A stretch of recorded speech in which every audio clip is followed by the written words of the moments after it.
You've been told for years that manifestation is about trying harder, projecting louder, proving your desires to the universe like a case you must present. But imagine, instead, what happens when you stop performing altogether? Something strange occurs in the silence you once avoided. The static begins to clear. The endless noise of trying to convince reality starts dissolving.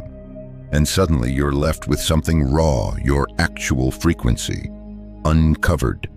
When you step back from explaining yourself, when you pause the constant rehearsals of who you think you must become, the field begins to recognize something cleaner, sharper, more coherent.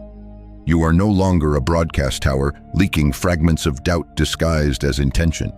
You become something subtler, something paradoxically stronger, a whisper, the whisper of being, not trying. And whispers in the quantum field carry more weight than any shouted affirmation. Think of it like disappearing, but not in the physical sense. You still show up to life, you still answer texts, you still move through the world. But energetically, something profound shifts. You vanish from the stage of performance, and in doing so, you reappear on the frequency the field has been waiting for. You stop contaminating your signal with the performance of need. You start transmitting the truth of being. Here's where the paradox comes alive. The less you try to be seen by others, the more the field sees you clearly. The moment you stop performing worthiness for the audience of family, friends, or even your own internal judge, your signal becomes undeniable. The field doesn't respond to the version of you that explains, rehearses, or proves. It responds to the one that simply is. Most people are terrified of this disappearance. They cling to the familiar noise of explanation because silence feels like invisibility. But invisibility to the world is often visibility to the field. In silence, there's no audience to distort your frequency. In privacy, there's no feedback loop to bend your signal out of shape. You stop asking, "Am I enough?" because the act of simply being becomes its own proof. Now consider this: every time you step onto the stage of performance, you reinforce the story that you are not yet whole. Every speech about what you're chasing tells the field you are still chasing. Every attempt to convince others becomes a broadcast of separation, and the field only mirrors back what you are broadcasting most consistently. This is why the disappearance is so powerful. You are not withdrawing from life. You are withdrawing from distortion. You are not retreating into passivity. You are retreating into coherence. In that coherence, opportunities align not because you persuaded reality, but because you stopped resisting it with static. Silence is not emptiness. It is signal clarity. And when you disappear from performance, you step into the frequency the field cannot ignore. That is where the shift begins. You've heard the phrase before, the observer effect. In physics, it describes how a particle behaves differently the moment it's watched. Observation changes the outcome. But what if this wasn't just a scientific curiosity? What if it was the clearest mirror of how your consciousness interacts with reality every single day? When you constantly watch your manifestations, track their progress, or measure how close you are to what you want, you collapse the wave of infinite possibilities into something far smaller. The very act of keeping score shrinks what could have been boundless into what your limited observation allows. It isn't that the field denies you, it's that your own attention narrows the aperture through which it can respond. Now imagine living without that constant surveillance of your own becoming. Imagine carrying a desire without dissecting it every morning, without turning it into a checklist of signs, without asking, has it arrived yet? The moment you stop observing with anxious eyes, the possibilities stop collapsing. They remain open, alive, free to take forms larger than anything you could script. This is where most people get trapped. They confuse vigilance with alignment. They believe watching closely is proof of their commitment.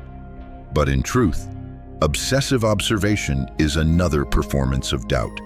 Every time you check, you transmit the frequency of not yet. Every time you analyze, you broadcast still separate. And the field, ever faithful, mirrors exactly what it receives. The deeper truth is this: the quantum field listens in whispers. It pays attention to the signals you emit when you're not even aware of them, the casual assumptions you carry, the posture of your energy when no one is looking, the unconscious hum beneath your thoughts. That is the frequency the field recognizes, not the declarations, not the tracking, not the scripted rituals. Consider water in a still pond. The more you poke at its surface, the more ripples distort the reflection. But when you let it be, undisturbed, the water becomes a perfect mirror. Your desires behave the same way. Watch them with anxious force, and the reflection distorts. Hold them lightly in the stillness of trust, and reality mirrors them with perfect clarity. This doesn't mean you stop acting in your life. It doesn't mean you sit idly, waiting for miracles. It means you learn the art of unobserved alignment. You embody the energy of having without the constant surveillance of lack. You walk through your day as if what you want is inevitable, not because you checked, but because you know. Now imagine the freedom of that state.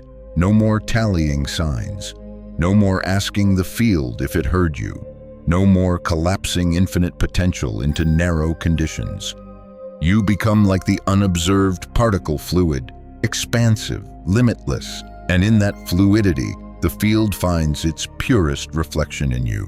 The moment you stop obsessing over the outcome gains room to emerge.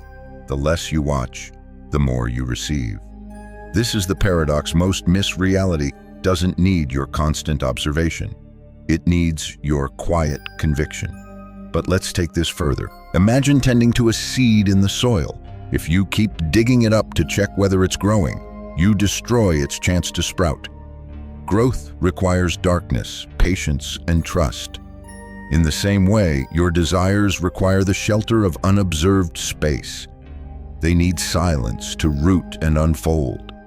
The more you leave them alone while you embody their inevitability, the stronger they grow beneath the surface. Most spiritual seekers sabotage their own growth by demanding constant evidence. They ask for signs, synchronicities, repeated confirmations. But every request is secretly a statement of doubt. It's another way of saying, I don't trust what's already happening. The field responds not to your requests for proof, but to the underlying vibration that drives them. Doubt attracts delay, trust attracts arrival. And trust is not loud, it is quiet, it doesn't shout. I believe every hour, it simply breathes, walks, and acts as if the arrival is already coded into the present. That kind of trust doesn't collapse possibilities, it expands them. It gives the field space to move in ways beyond your imagination. Notice the paradox again when you care less about the when and how. The when and how align perfectly. When you stop scrutinizing the unfolding becomes miraculous. You are not meant to micromanage the quantum field. You are meant to live inside its flow. Observation from anxiety reduces reality to a shadow of what could be. Observation from curiosity, however, can expand your awareness. The difference is the energy behind the watching. Anxiety contracts. Curiosity expands. So ask yourself honestly, are you watching your desires with trust or with fear? Do you check them because you're excited or because you're terrified they might not come? The field can feel the difference. It always responds to what's authentic, not what's performed.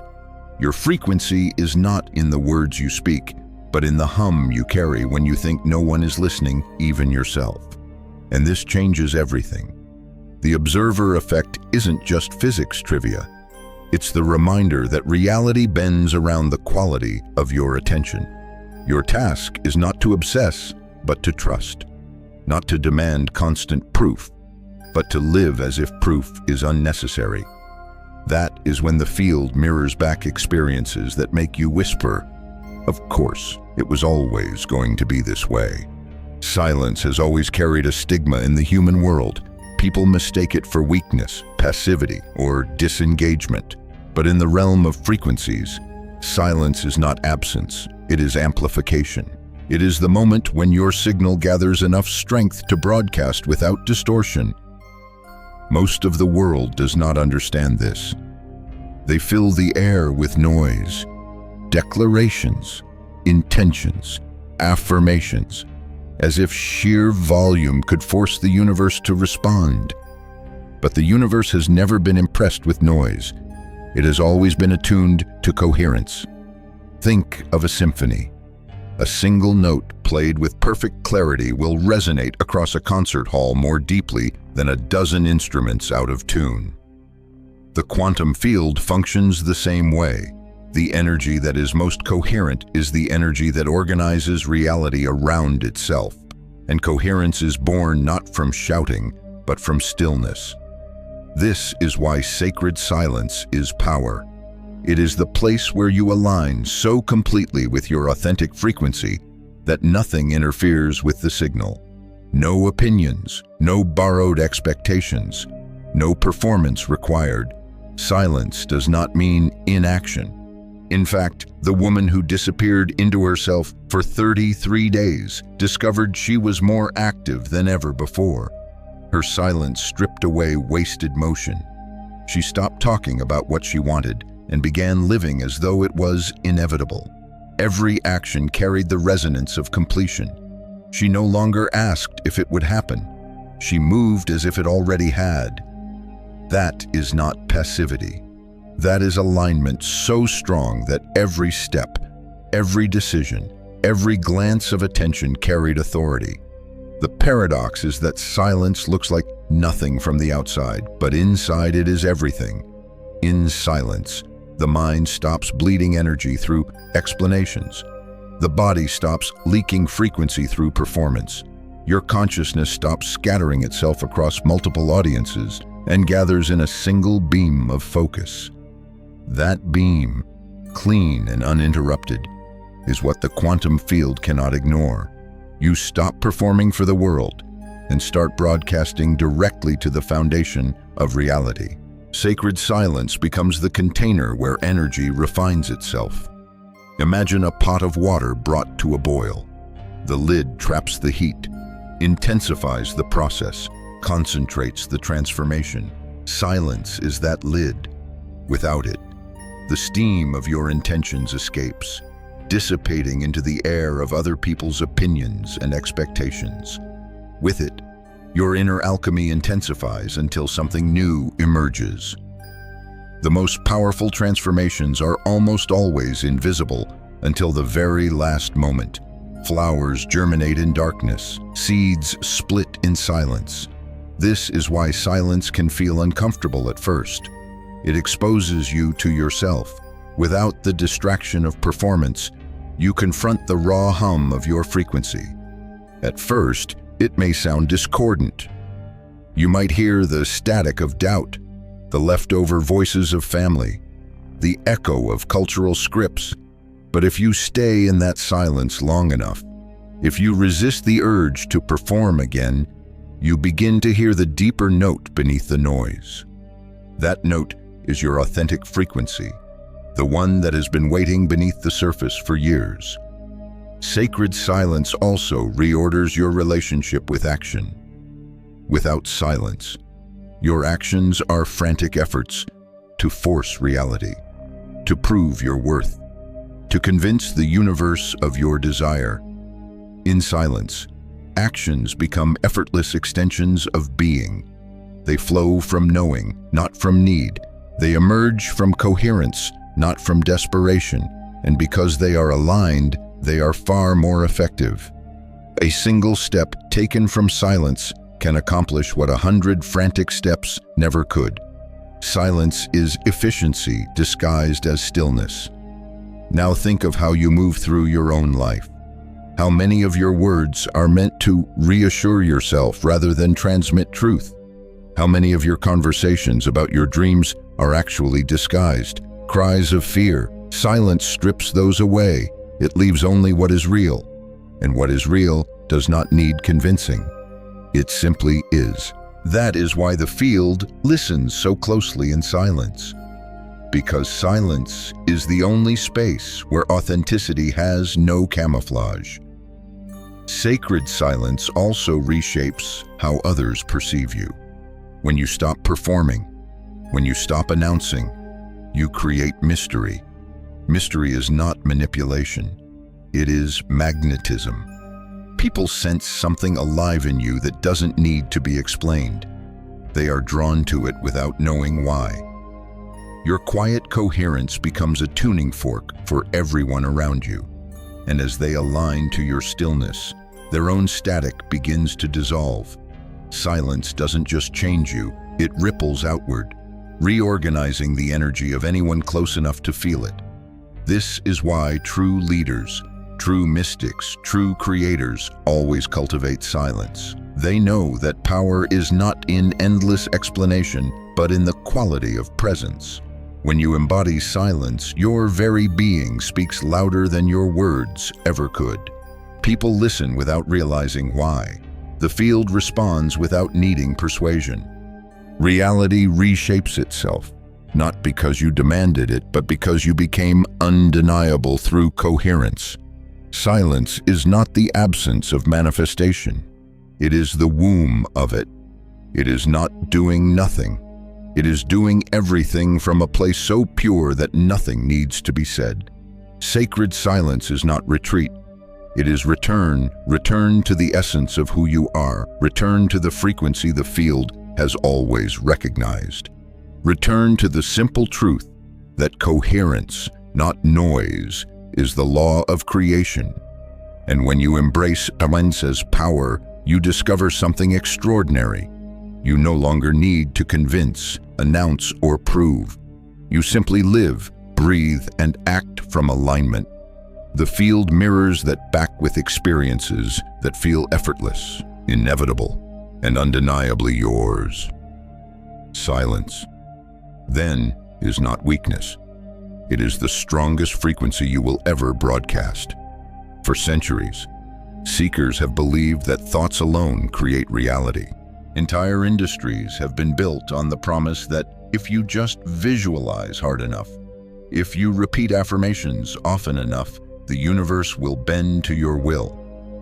But beneath that cultural myth lies a deeper truth. Thoughts are not the engine of manifestation. Frequency is. Thoughts are surface ripples. Frequency is the current running beneath the ocean. The ripples may look impressive, but it is the current that moves the ships. Most people mistake the flash of conscious thought for the foundation of their signal. They sit in meditation, repeating a sentence, "I am abundant," and for those moments, they feel the vibration shift. But then they leave the cushion, return to daily life, and unconsciously broadcast the opposite. Their nervous system hums with scarcity. Their posture leans in expectation of rejection. Their speech carries hesitation. The field is not confused. It simply responds to the louder, more consistent frequency. This is why so many people feel the frustration of temporary breakthroughs that fade. They have a moment of clarity, a brief surge where reality seems to align. But soon the old patterns return. Why? Because their thoughts flickered, but their base frequency never changed. Frequency is the constant hum of your being, the note you are always playing whether you notice it or not. Thoughts are sparks. Frequency is the fire. To understand this difference is to reclaim your creative power. Imagine standing near a radio tower. You can shout your desire into the air, and your voice will carry a short distance before fading. Or you can broadcast through the tower's signal, reaching thousands of receivers at once. That tower is your frequency. Your thoughts are only amplified when carried by its current. Without the frequency, they are whispers lost to the wind. This is why manifestation begins in the body. Every cell is a transmitter. Every emotion is a wave. Your body carries the programming of your past, the inheritance of your culture, the agreements you made unconsciously. Until you shift the base frequency of that body, your thoughts will always ride on borrowed signals. You may declare abundance, but your cells are still rehearsing lack. You may visualize love, but your nervous system still expects abandonment. The field listens to the authentic signal, not the one you rehearse for show. Now consider your own patterns. Have you ever noticed how you can think positive thoughts while still feeling the heaviness of doubt underneath? That heaviness is your frequency. The quantum field does not respond to your sentences, it responds to your state. This is why two people can say the same affirmation with wildly different results. One is aligned in body and energy, the other is not. The words are the same, but the signals are worlds apart. The deeper truth is that your unconscious habits broadcast louder than your conscious intentions. The way you breathe when you wake up, the assumptions you carry when you meet someone new, the tone of your inner dialogue when no one else hears. These micro-signals accumulate, forming the coherent broadcast the field actually recognizes. Thoughts are decorations on top of that transmission. Frequency is the foundation. This does not mean thoughts are irrelevant. They matter when they harmonize with frequency. When thought, emotion, and body all resonate together, the field mirrors back with undeniable clarity. But without that harmony, thoughts alone are like striking a piano key, with the damper pressed soundless, impotent, disconnected from resonance. Alignment makes thought powerful. Misalignment renders it static. So ask yourself, are your thoughts decorating your signal, or are they carrying it? Are you relying on words while ignoring the hum beneath them? Transformation happens when you begin to train the base frequency rather than polishing the surface ripples. It happens when you address the body, the nervous system, the unconscious patterns, so that your thoughts emerge naturally from coherence rather than straining against contradiction. Think of a river. You can throw pebbles to make ripples, but if the current is strong, the ripples vanish instantly. Only when the current shifts does the river change direction. Your frequency is that current until it shifts. Your thoughts are pebbles, temporary, fragile, powerless to redirect the flow.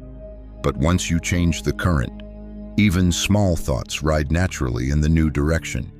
This is why silence and stillness matter so much. They give you the space to notice the current rather than the ripples. They reveal whether your body is humming scarcity or peace, whether your unconscious is rehearsing separation or wholeness. In that awareness, you gain the ability to tune the instrument of your being. Thoughts can then harmonize, not fight against the melody. The quantum field is neutral. It does not reward good thoughts or punish bad ones. It simply reflects the coherent signal. And coherence comes from alignment, mind, body, emotion, energy humming in unison. Thoughts are invitations. Frequency is the RSVP. When both align, reality attends. When they contradict, reality mirrors the louder voice, and the louder voice is almost always frequency. So the challenge is not to think harder, but to become clearer. Not to visualize endlessly, but to embody consistently. Not to speak abundance, but to live in the posture of someone who already carries it. Frequency overrules thought, and when thought finally bows to frequency, the two create resonance strong enough to bend reality. That is the secret. You don't manifest what you say. You manifest what you are humming underneath every word. Silence reveals the hum. Awareness tunes it. Embodiment stabilizes it. And once stabilized, your thoughts can ride upon it like a signal amplified by a tower. Then the field reflects back not mixed messages, but coherence so strong it feels like inevitability. That inevitability is not luck. It is the law of frequency that has always been stronger than thought. There is a signal that has always been yours. It predates your first memory. It has been vibrating quietly beneath the noise of your conditioning, waiting for you to notice. But for most people, that signal remains buried under layers of borrowed frequencies, voices from family, culture, religion, teachers, and peers. Every story told to you about who you should be became sediment covering who you actually are. Excavating your authentic signal means digging through those layers until the original vibration emerges, clear and undeniable. Imagine an archaeologist approaching an ancient site. The treasures are not gone, they are simply hidden under centuries of dust and rubble. With patience and persistence, the archaeologist removes what does not belong until the artifact emerges intact, shining with the essence of its origin. That is the work of discovering your frequency. It has never been lost. It has never been broken. It has only been covered. Every borrowed belief is dust. Every inherited fear is rubble. Every mask you wear is one more stone laid upon the original signal. Most people never attempt this excavation. They are afraid of what they will find. Or worse, they mistake the rubble for the treasure itself. They polish their inherited beliefs, decorate their borrowed identities, and call it authenticity. But deep down, they feel the dissonance. They know something isn't aligned. Authentic frequency cannot be faked. It can only be uncovered. The excavation process begins with awareness. You start noticing the difference between what feels natural and what feels forced. You catch yourself repeating phrases you learned from someone else. You hear your own voice echoing with tones of doubt that were never yours. Awareness is the first brush of the archaeologist's hand. It removes the topsoil of unconscious living and reveals the edges of something ancient beneath. Then comes discernment. Not everything you inherited is false, but everything must be tested. You hold each belief, each pattern, each story against your inner resonance. Does it hum with coherence, or does it clash with your truth? If it clashes, it is rubble. If it resonates, it belongs to the foundation. This testing is not judgmental. It is simply the careful process of deciding what belongs to the authentic structure of your being. The next step is courage. Excavation is not gentle work. Some layers resist removal. Some identities cling to you because they have defined your sense of safety. Letting go can feel like dying, and in a sense, it is the death of a false self. Courage allows you to keep digging even when the dust clouds your vision. Courage keeps your hands steady when fear tempts you to stop and retreat into old performances. As you remove what is not yours, the authentic frequency begins to hum louder. At first it may sound faint, like a distant echo, but the more rubble you clear, the stronger it becomes. Eventually it grows undeniable. It fills your body like a vibration, resonates in your choices, shines in your presence. Others may not understand what changed, but they will feel it. They will sense that something real has emerged. Excavating your signal also means facing silence. The space left behind when false identities crumble can feel empty. This emptiness is sacred. It is the clearing where your authentic frequency resounds. Most people rush to fill it with new performances, afraid of stillness. But if you sit in the clearing, the authentic signal will rise naturally to meet you. It has been there all along, waiting beneath the rubble. Think of music. A song cluttered with too many instruments becomes noise. But when stripped down to its pure melody, The music becomes hauntingly beautiful. Your life works the same way. Excavation simplifies. It returns you to the melody of your being. And from that melody, every action, thought, and desire flows with coherence. This work is not about becoming someone new. It is about remembering. You are not creating authenticity. You are uncovering it. The field responds not to the stories you tell about who you are, but to the frequency you actually emit when the stories fall silent. And that emission is strongest when you have stripped away everything false. As you walk through this excavation, expect resistance. Expect old voices to rise in protest.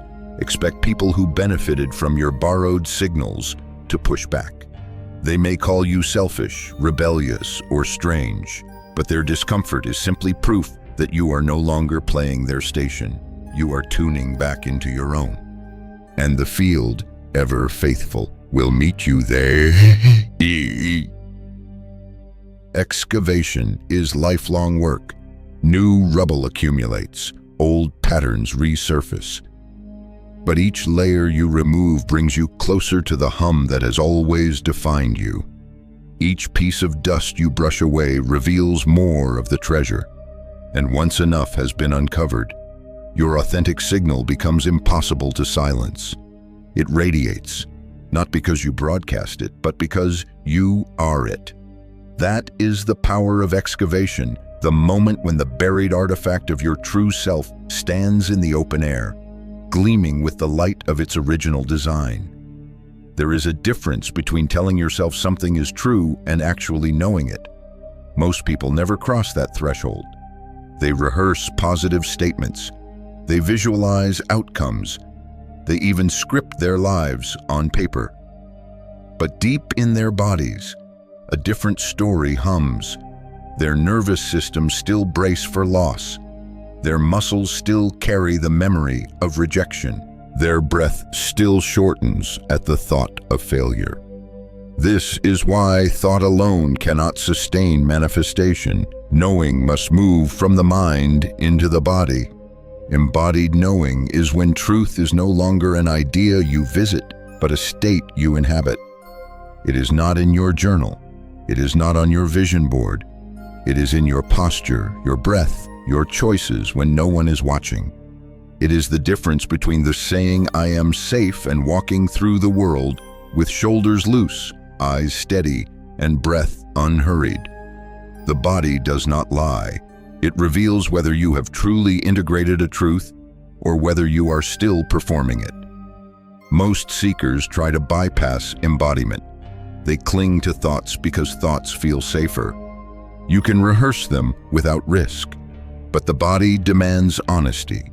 It refuses to carry a frequency it does not believe. This is why affirmations often fail. Words repeated without embodied resonance dissolve into static. They cannot override the deeper broadcast of your cells. Until the body feels the truth, the field will not mirror it. Embodied knowing often shows up in the smallest gesture, the way you set a boundary without apology, the way you receive kindness without shrinking, the way you choose patience instead of panic. None of these are loud. All of them are powerful, because they prove that the truth is not just in your head, it is in your being. And when your being hums with coherence, the field reflects it back with experiences that match. Think of a tuning fork struck in one room that causes another tuning fork in a distant room to vibrate. That is how embodied knowing works. You vibrate with such clarity that the field resonates in harmony. You no longer try to convince reality. Reality joins your frequency automatically. This is why embodied knowing feels effortless. There is no strain, no constant checking. There is only the quiet certainty that what you are broadcasting cannot be ignored. But arriving at embodied knowing requires practice. Not the practice of repeating mantras, but the practice of living as though the truth is already woven into your body. At first, this feels unnatural. Your old patterns resist. Doubt creeps in. But with repetition, your nervous system begins to accept the new frequency as normal. Muscles soften, breath steadies, choices align. Over time, the knowing becomes second nature. It no longer requires rehearsal, it simply is. Embodiment also requires honesty. You cannot force your body into resonance with a truth you don't yet believe. You must start where you are. If your cells still carry fear, acknowledge it. If your breath still holds tension, feel it. Only when you face the discord can you begin to tune it. Denial cannot create coherence. Awareness does. Embodied knowing grows not from pretending, but from patiently aligning layer by layer until every part of you hums in unison. Notice the paradox. The more you try to prove you believe, the less your body actually believes. Proving is performance. Being is proof. The moment you stop convincing and start embodying, your signal becomes clean. And in that clarity, the field responds with experiences that affirm what your body already knows. It mirrors not your declarations, but your embodiment. This is why spiritual maturity is measured not in words, but in presence. Presence is the felt evidence of knowing. It is the calm in your tone when circumstances shake. It is the steady rhythm of your breath when storms gather. It is the refusal to collapse into panic because your body remembers what your mind sometimes forgets. You are already aligned. Presence does not mean perfection. It means consistency of signal. Even under pressure, embodied knowing cannot be borrowed. It is uniquely yours. No teacher can hand it to you. No book can install it. They can point the way, but only your lived experience carves the path. And once carved, it is yours forever. That is why embodied knowing is so magnetic. Others feel it. They may not understand why, but they sense the weight of truth in your presence. They relax around you. They trust you without explanation because their own bodies recognize coherence when they encounter it. Think of rivers carving valleys. The process is slow, steady, inevitable. Once the valley is carved, water flows effortlessly in its path. Embodied knowing is the same. Once your nervous system has been carved by truth, life flows naturally along that channel. You don't force it. You don't rehearse it. You simply live it. And reality responds. This is the gift of embodiment, the moment when truth stops being something you visit in meditation and becomes the landscape you inhabit every day. It is the shift from thinking to being, from rehearsing to radiating. And once you cross that threshold, manifestation ceases to be effort. It becomes inevitability. Because the field always responds to coherence. And coherence is strongest when truth has been written into the body itself. For most of your life, you have been taught that you are separate from what you want. Desire has been framed as a gap to bridge, a distance to cross, a prize to win. But in the quantum field, there is no gap. The field is not out there while you are in here. The field is you, expressed through the unique lens of your consciousness. Union with the field is not something to achieve. It is something to remember. The illusion of separation is powerful. It convinces you that love is outside, that abundance is elsewhere, that healing is waiting at some future point. This illusion keeps you chasing, striving, performing, but the field does not recognize distance. It responds only to resonance.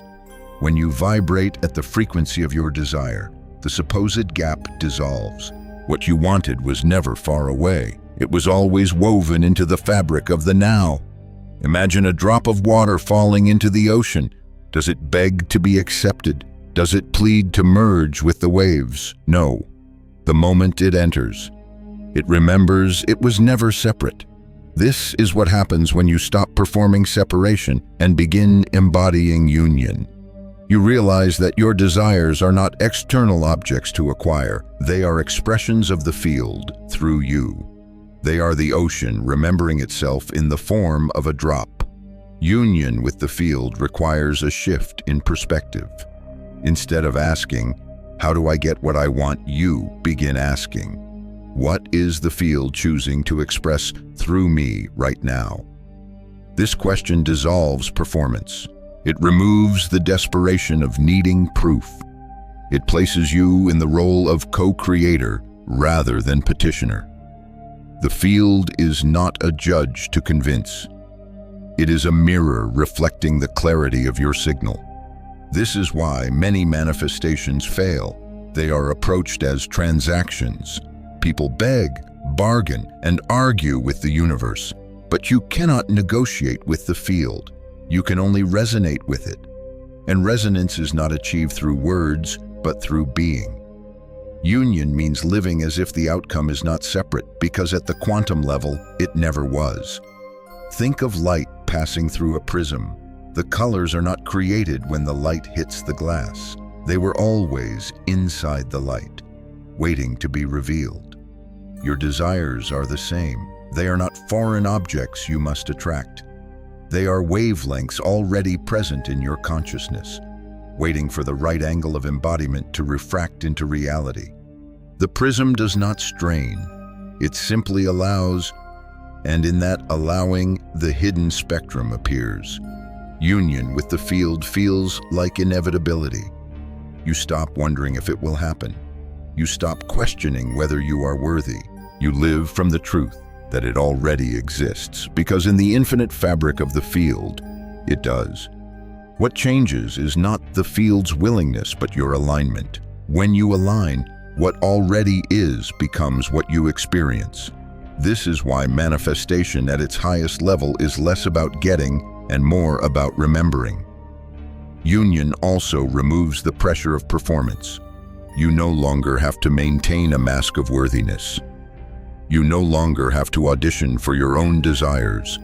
You simply embody the frequency of what is true, and the field, recognizing its own reflection in you, responds. It does not delay because it has nothing to withhold. It does not test because it has no judgment. It only mirrors, and mirrors cannot resist showing what stands before them. Now consider how this changes your relationship with desire. Desire is not a sign of lack. It is an invitation. It is the field whispering, "This aspect of me is ready to be expressed through you." When you treat desire as separate, you chase endlessly. When you treat desire as union, you embody it now. You don't wait for abundance, you live as its expression. You don't wait for love, you radiate it in your being. You don't wait for healing, you allow your cells to remember their coherence. The field responds not to requests, but to resonance. This union is not mystical abstraction. It is practical alignment. When you recognize that the field is expressing itself through you, decisions shift. You stop asking, "Will this work?" and start asking, "Does this resonate?" You stop doubting whether you deserve and start embodying the truth that your desires are part of the field's infinite unfolding. The result is a life that feels less like striving and more like flowing, less like chasing and more like remembering. Union with the field is liberation. It frees you from the exhausting performance of separation. It invites you into the simplicity of coherence.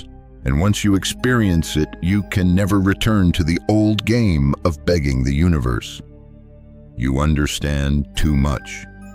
You know that the field has always been waiting for you to recognize yourself as part of it. And when you live from that recognition, reality reorganizes effortlessly around you.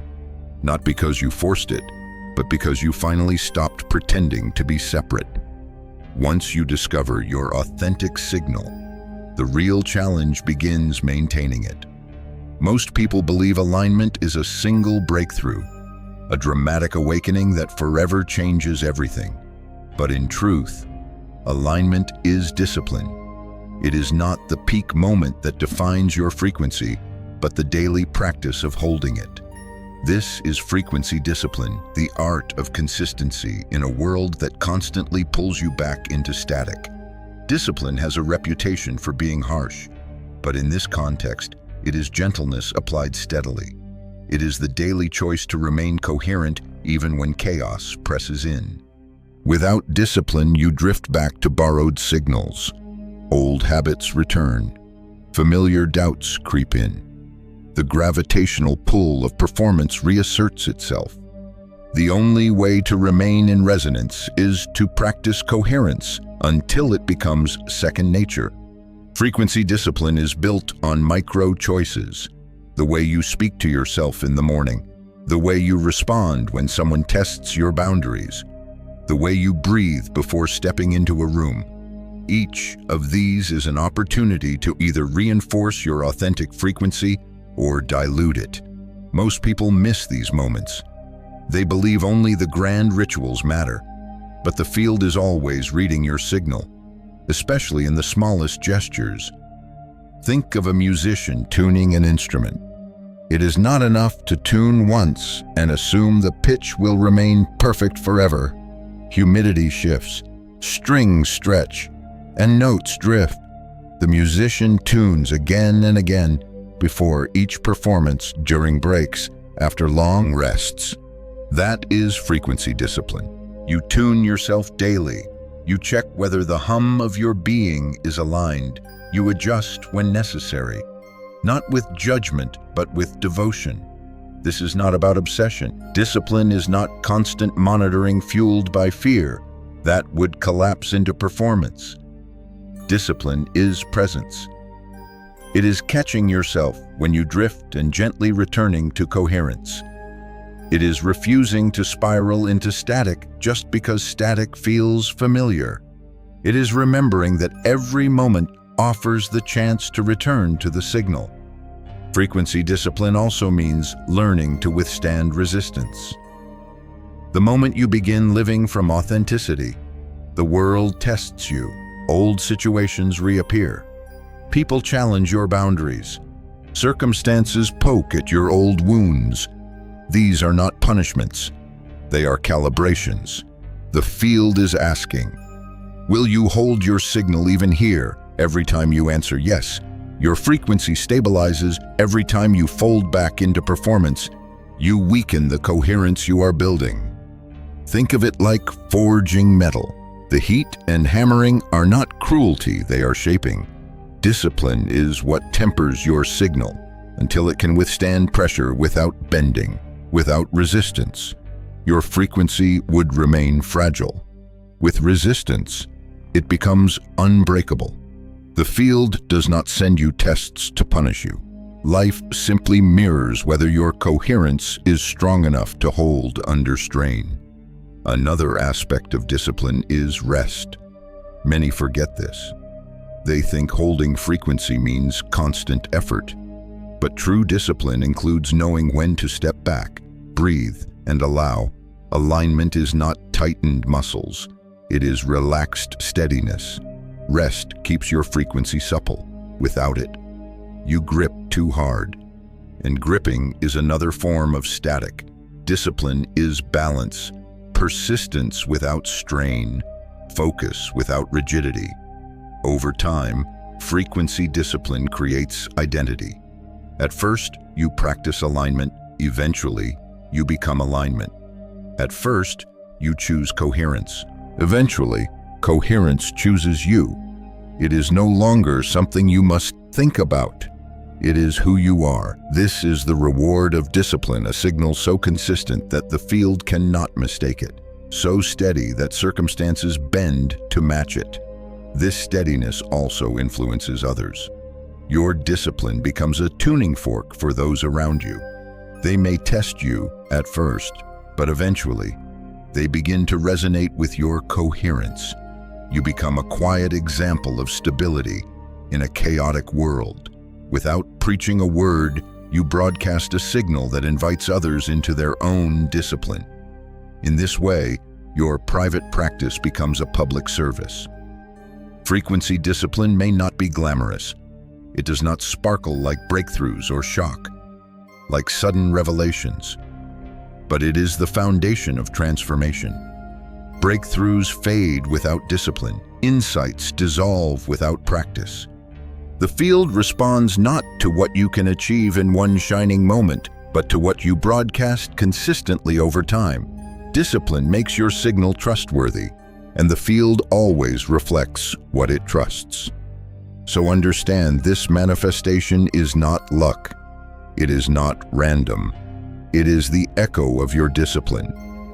The life you experience today is the accumulation of yesterday's frequencies. The life you will live tomorrow is being carved by today's choices.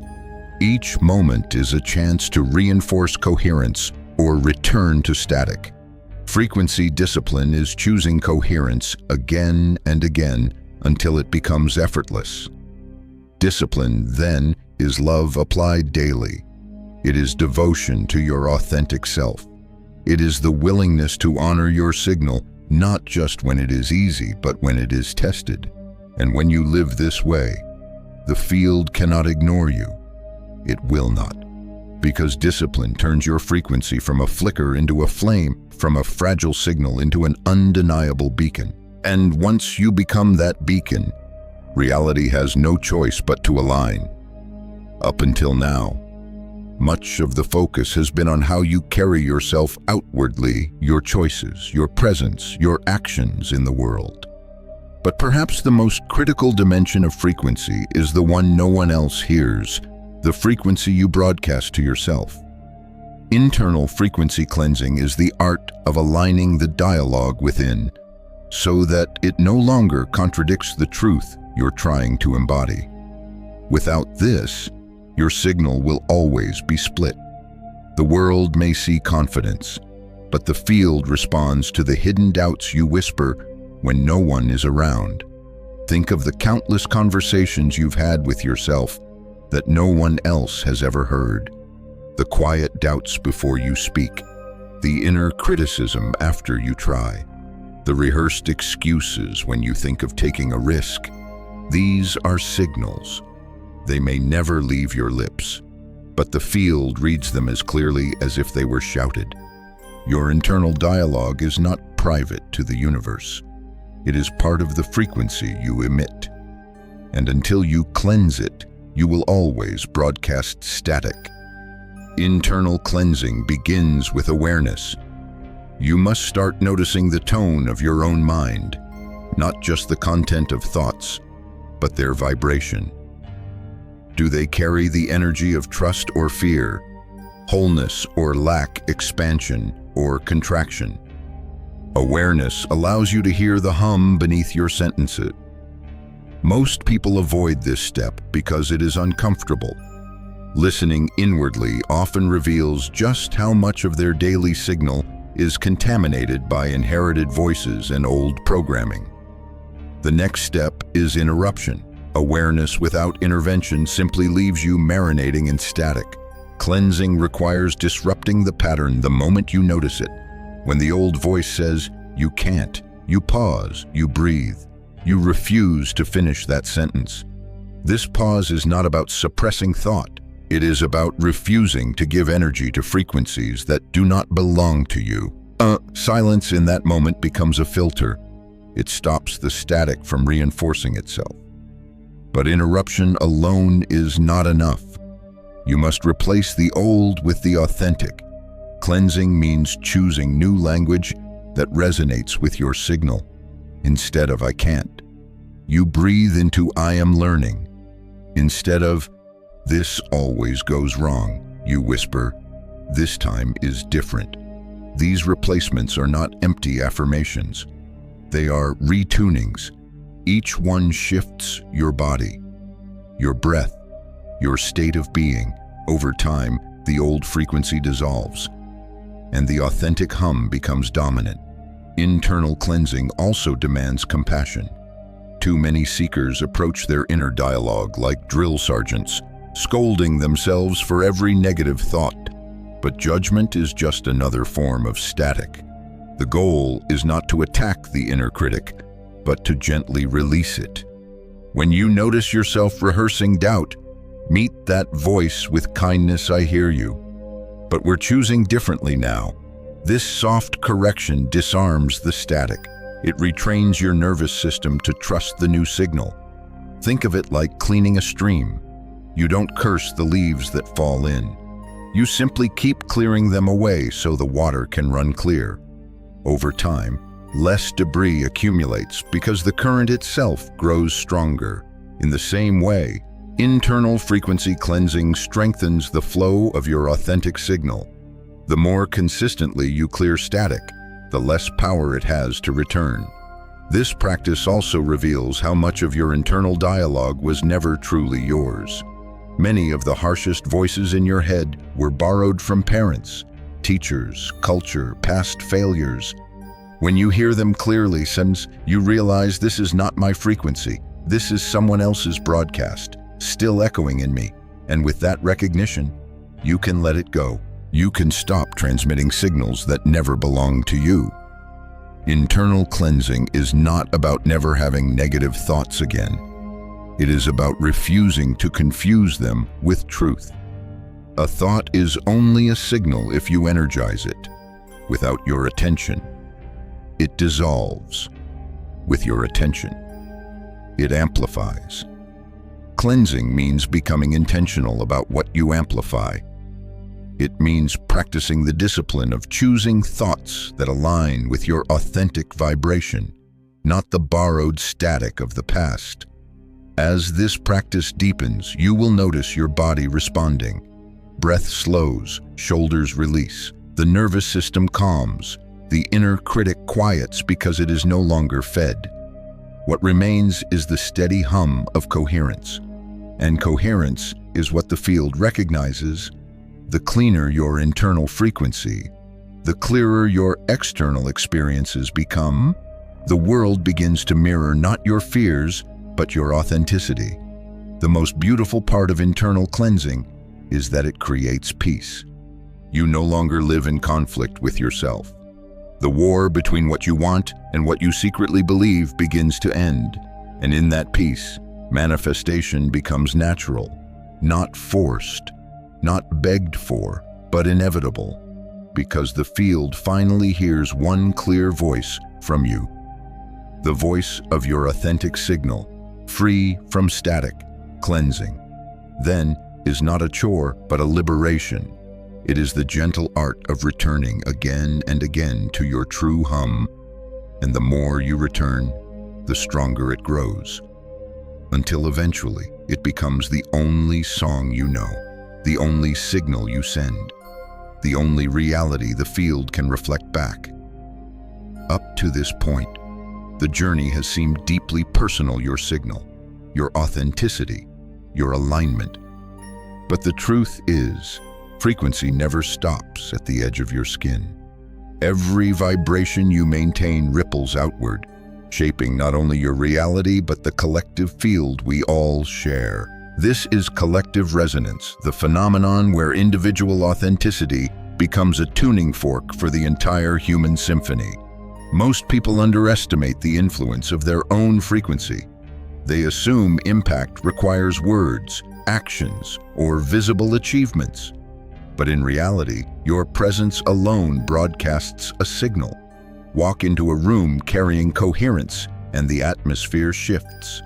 Enter a conversation from alignment, and others unconsciously adjust their tone. This is not mystical, it is resonance. Just as one tuning fork can cause another to vibrate, your authentic signal awakens resonance in others. Think of times you've been around someone who radiated calm, without them instructing you. Your body softened. Or consider the opposite times you've been near someone anxious or angry, and your chest tightened without knowing why. These are examples of resonance in action. Your frequency speaks louder than your words. And when you cleanse it, discipline it, and embody it, your signal becomes an offering to everyone around you. Collective resonance begins with authenticity. A borrowed signal cannot uplift others. It only adds more static to the field. But when you live your truth, you give permission for others to do the same. People feel safe to drop their performances in your presence. They recognize coherence, even if they cannot name it. And slowly, they begin to remember their own authentic frequency. This ripple effect extends further than you realize. The quantum field does not separate your broadcast from the collective. Every time you choose alignment over performance, you strengthen the collective resonance of authenticity. Every time you maintain coherence under pressure, you make it easier for the next person to do the same. In this way, your private practice becomes a public service, whether you intend it or not. Collective resonance also explains why communities shift when enough individuals commit to authenticity. A workplace feels different when even one person carries clarity. A family dynamic changes when one member stops playing borrowed roles. Social patterns loosen when a few courageous souls broadcast coherence instead of conformity. The field responds not only to individuals but to clusters of aligned signals. And when those clusters grow, entire cultures shift.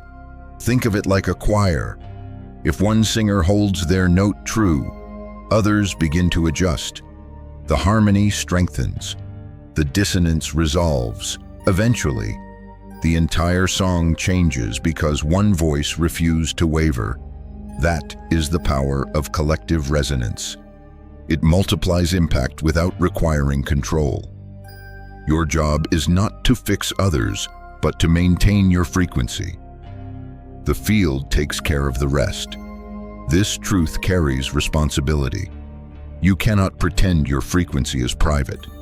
Every thought, every breath, every choice adds to the symphony of the field. You are contributing, whether you realize it or not.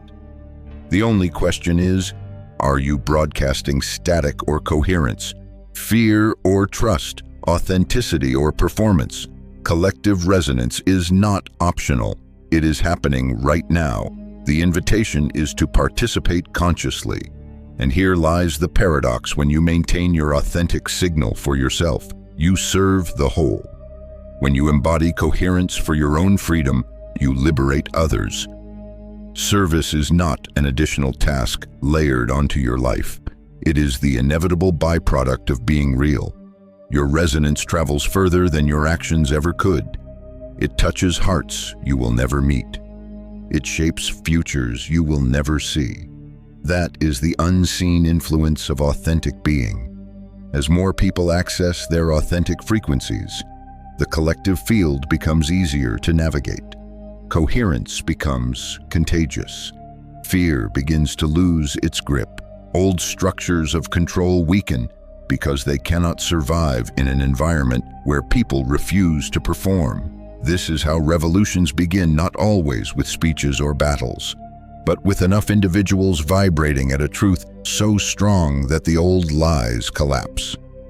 Collective resonance is evolution in motion. The invitation, then, is simple but profound. Keep your frequency clean, not only for your life, but for the world you inhabit. When you hold coherence, you are voting for a collective field of authenticity. When you broadcast truth, you make space for others to find their own. When you refuse performance, you disrupt entire patterns of deception that have ruled humanity for centuries. This is the sacred weight of your signal. So understand this: your work on yourself is never just for you. It ripples, it multiplies, it shapes the unseen fabric of the collective. Every breath you align is an offering. Every moment you choose coherence is a gift. And the more of us who commit to this discipline, the louder the symphony of authenticity grows, until eventually the static dissolves and the collective field hums with a clarity humanity has long forgotten. That is the power of collective resonance, the moment when individual alignment becomes global awakening. And it begins not with speeches, not with revolutions, but with you choosing to be so authentically yourself that the field cannot help but remember what truth feels like. You have traveled through the layers of silence, embodiment, discipline, and resonance. You have seen how the quantum field does not grant wishes like a distant power, but reflects the truth of what you consistently are. And now, as this journey closes, let the words slow into something gentler. Let the insights settle not as concepts in your head, but as frequencies in your body. The hidden quantum law is not complicated. It is simple, though not always easy. You do not manifest what you want. You manifest what you are, and what you are is not defined by declarations, performances, or borrowed beliefs. It is revealed in the quiet moments when no one is watching, in the choices you make without audience, in the hum that fills your body when you finally stop performing. That hum is your signature, and it is the only language the field understands. Take this with you. Alignment is not a single act, but a daily devotion. It is not about never drifting, but about always returning. Each return strengthens your signal until coherence becomes your natural state. And from that state, manifestation ceases to be effort. It becomes flow, inevitability, a mirror reflecting back your authenticity. The field cannot resist coherence. It does not argue. It does not delay. It simply reflects. So as you leave this exploration, breathe deeply into your own presence. Notice the silence between thoughts. Notice the steadiness beneath your breath. This is where your power lives, not in noise, not in performance, but in being.